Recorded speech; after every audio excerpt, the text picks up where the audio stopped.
Hello there everyone, and welcome back to Joint Survival. I'm joined here by Scott. Well, it seems that Tazoo has went for ice, and he's just not came back. It's been like a good week, and he's nothing. Yeah, he'll turn up eventually. He'll turn up eventually. He's gonna probably be back a little bit later on. He's just got some busy things to do. But there's been a little bit of delay in the survival recording due to my fault. I accidentally piled a load of stuff on top of my computer. I wasn't able to access it, so I kind of got stuck in a situation where I had to do some DIY to see my computer ever return to life again, where Scott was worrying and panicking about me, thinking I had been murdered or killed. When you see someone you know is on every day, not being on every day, you go, something's not right. Well, luckily I didn't die. That's a good thing. So we're gonna get back to building. We've got a lot to do. We barely did anything. It was like on my channel, it was the first episode. I don't know how many of you've got out, Scott. How many little mini videos? 2 so far. I cut mine down. Scott is doing like the full version of what we would say unabridged. Do you call it? The unabridged. And I'm breaking the videos down just to try to get to the action or the sort of parts that I think are more interesting. I mean, if you want to see all our little arguments and stuff, then Scott's probably the best guy to watch for that. Where if you just want to see when things get completed and when things go horribly wrong, then that's probably my stuff. I think we left last week with Tazoo getting crushed by this door. Yeah, the door fell. Well, who cut the door off? You or Tazoo? No, Tazoo. Tazoo literally cut it from underneath and crushed himself. Yeah, Tazo decided to cut the door off to store his little ship in there. Nearly crushed himself and this ship in the process and dropped that bloody thing on him. But apart from that, we've managed to move the whole refinery system down here now, I believe, Scott, haven't we? Yep, we're underground because this area seems to be occasionally bombarded by asteroids. Yeah, so that's the important bit. Like, we're underground. I don't know how long the roof will hold up, and I think what we're trying to do here is extend this area out to make this bunker longer and bigger, and maybe build, you know, like a construction room or a larger hangar bay, because I don't like that little hangar bay. It's just not working for me at the moment. But we also need to do a bit more resource management, and I think the priority for vehicles that Tazoo was nagging on about is we need some way of mining. You know, mining a bit faster with a mining machine or something. We need 2 miners. We need one for in here and one for going to get resources. Yeah, exactly. The thing is, the question is, do we start building a miner in this little area we got here and just use it to tunnel out that area, or do we just take the time and tunnel it out ourselves and then build the miner when we're in there? I will be spending. He's going off for a week of clubbing in Birmingham, so feel free to join him. A week of going around watching new and interesting games and what's it called, EGX or something? Yeah, and drinking way too much energy drink. No, well, hopefully no one attacks you. Hopefully not. Yeah, it's like them. What are they called? The roundest front. Get hold of you. If you see anyone in a shirt with a round symbol on, then just make sure you make sure you run away. I'll make some roundish sort of front shirts for you, and then when if any of them are there, they wear them. They can come and beat you up. Why am I able to drop my inventory? What is going on here? You working?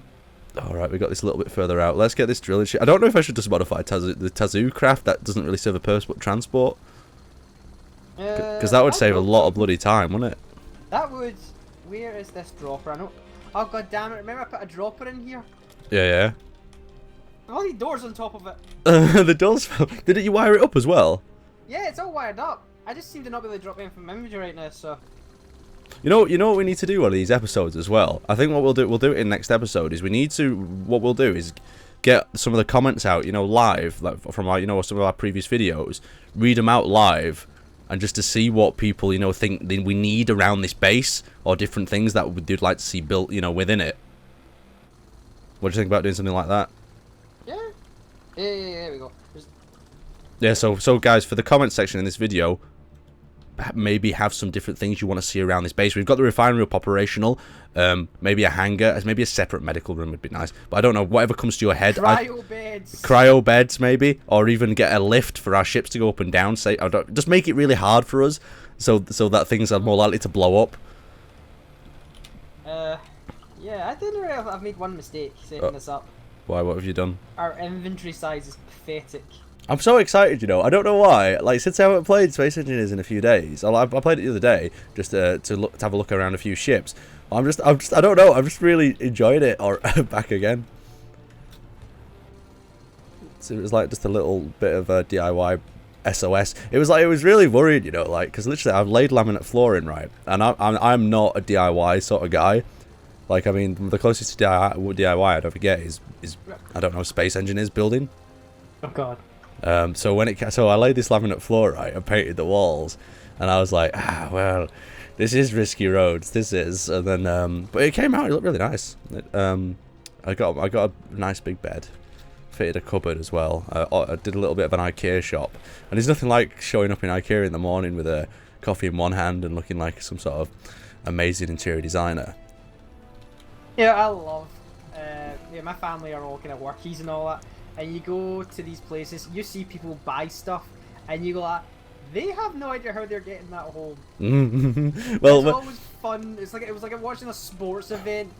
We were sitting like, it was like, especially when my dad was going to B&Q for American. So no, that's kind of I don't know what you call that. It's just like it sells like tools and like MDF boards and stuff like that.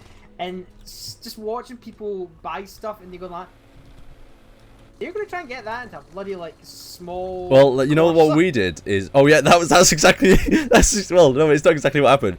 We went our first shop. We went around and we were in my mate's Corsa, and and I was like, oh well, we're not gonna be able to fit anything in this, are we? So we're gonna need some backup. So then I ended up calling in some fire support, and we managed to get out. I'm not actually digging anything. What's happening? What? It's not digging. That's not digging. I've just dug. You got backup. Oh yeah, so we got back up, loaded the car up with IKEA furniture. I decided that I wanted a nice new big cupboard and a bed, so I decided, right, that is what we're getting. So after the floor was finally done, it was just, I don't know, it just came together, and now it has LED lights, and it's just like, Aaron, your life has been completed by Swedish furniture. It reminded me a bit of the scene. Have you ever seen Fight Club? Yes. You know where he labels everything up at the beginning, all his IKEA furniture in his apartment. Yeah. And he basically summarizes it as like this like boring obsession with collecting different things. I mean, no, it wasn't that bad, but I just thought it was quite a funny little reference when it came up. I love that film.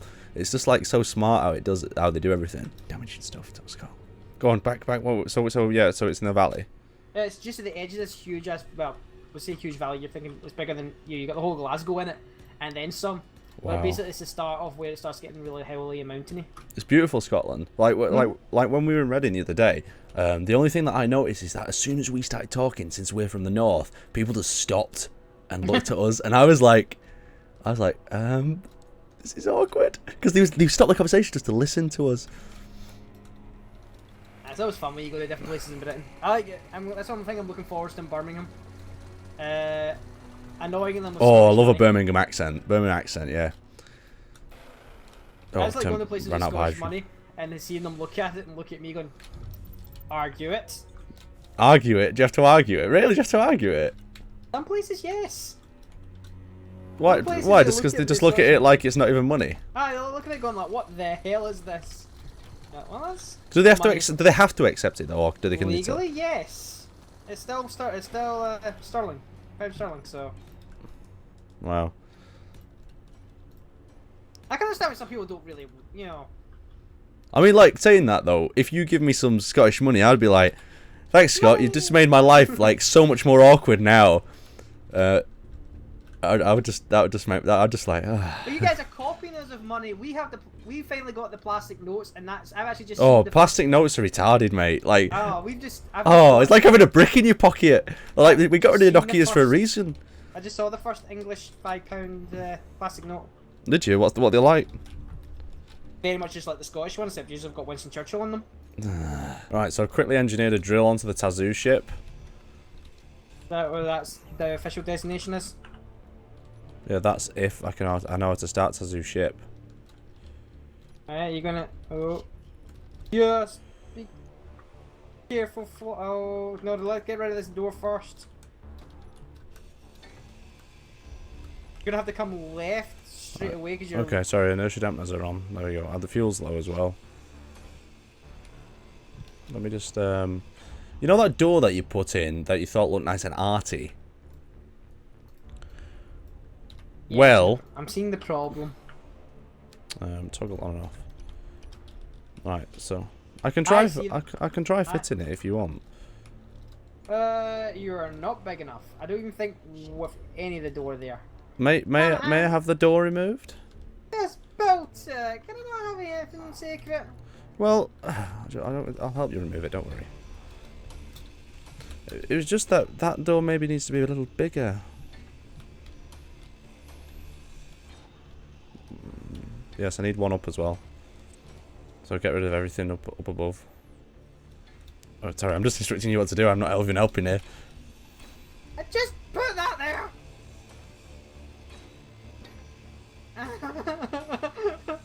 So it's happening for the best, Scott. It's alright. Alright, guide, can you guide me through a bit? Anyway, don't. Oh, you're actually kind of making it. Oh, dinged a little bit. Where's your left? Where's your left? Okay, man. Maybe want to take the chairs off the top. It gives you a lot of height. Right, okay, well. Gives it, yeah. Take your chairs off, will you? I hope this is actually faster, because if it's not actually faster and we've done through all this grind, oh no, we don't want that shit. We don't want loads of stone, do we? We want this on a manual sort of mode. We're trying to avoid stone. We've got enough problems with stone. Alright. You know, you took one chair off, right? But you've not took probably the crucial chair off.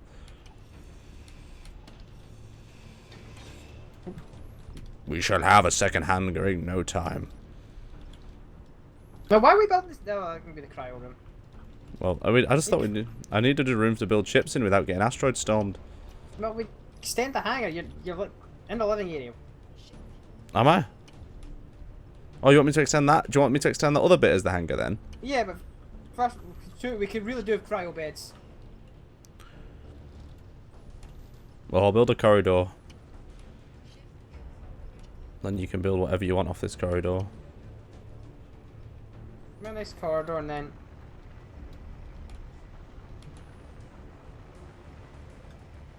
ship fuel's low, but I don't know how low.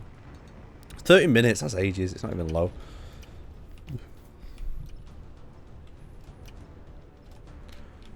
I still get this weird bug in the survival. If I'm looking at something on the ground. Did you not put spectator on? Yeah. See? Can you give me spectator access then? Oh, yeah.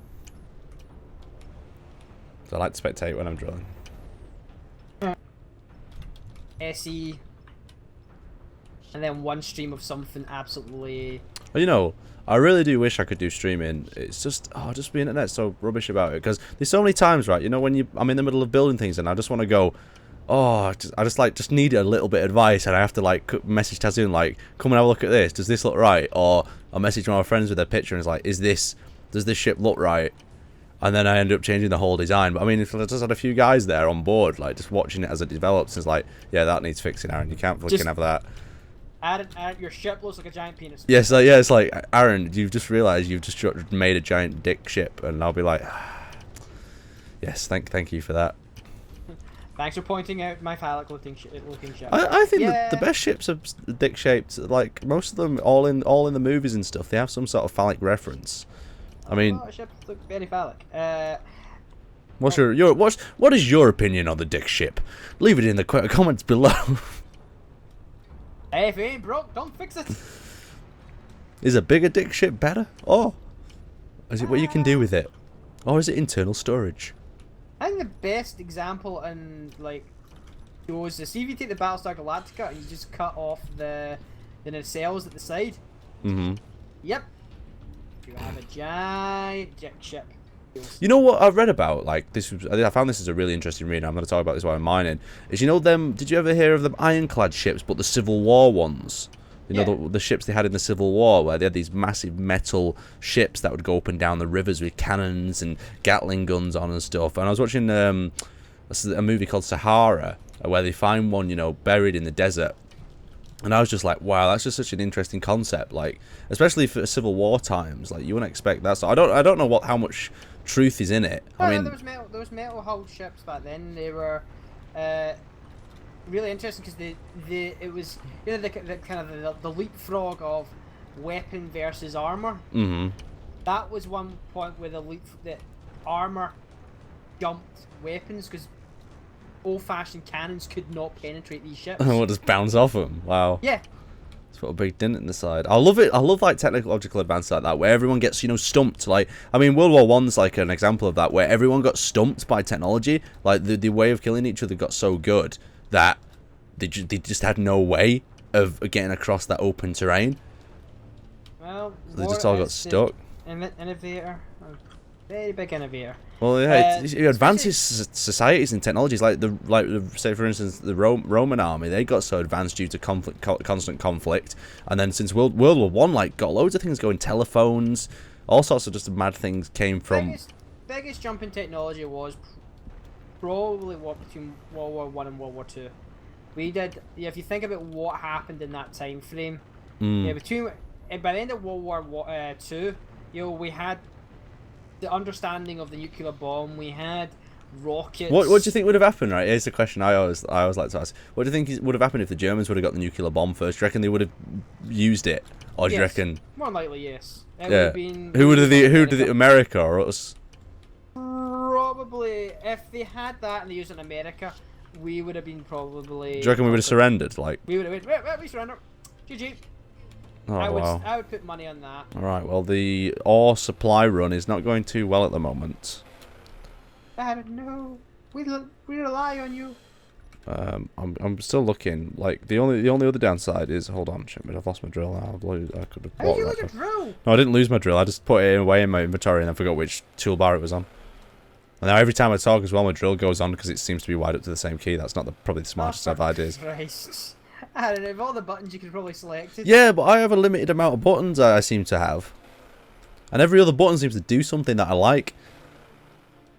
Okay, we're heading back into the crash site. I had to walk back because my hydrogen ran out. Okay, maybe this valley just has nothing in. That'd really suck if that was the case. I'll tell you this horrible story, right? I got a Razer mouse, right?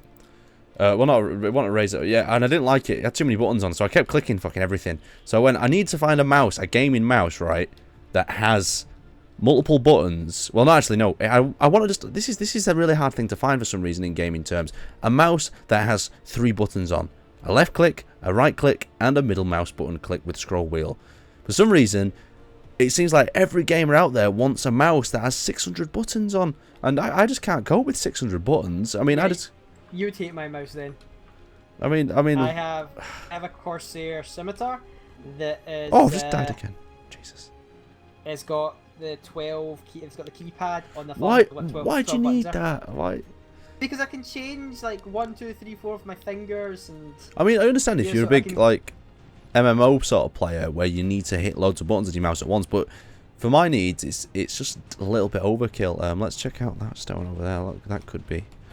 Like, it works for me because I use it for, well, this. It actually helps out a lot in my opinion. Well, it's for switching between your blocks, silicone, probably mark that one. It helps for that, it helps for, Ooh, another big truck went past. Yeah, it was a big truck. Jesus, sorry about that. Well, thank you. I was inspired by your big truck. Yeah, I like it. Silicone, another silicone rock, useless. I use it for, like, shooters and all that, to quickly swap between, like, primary and secondary. Mm-hmm. Right, ladder's done. Scott, would you like to christen it by doing the first walk up? Whee! What happens when you get to the top though? Can you actually get up yet? We may need to click a little ramp. Oh, I can bunny hop. Okay. I shall attempt to go up the ladder as well. Reminds me like of a little level from Half-Life or something. I do a little bunny hop there, but you can put a little ramp back there and. Alright, well, as long as no one just goes KO and goes, oh, what's in here? Ah, my life!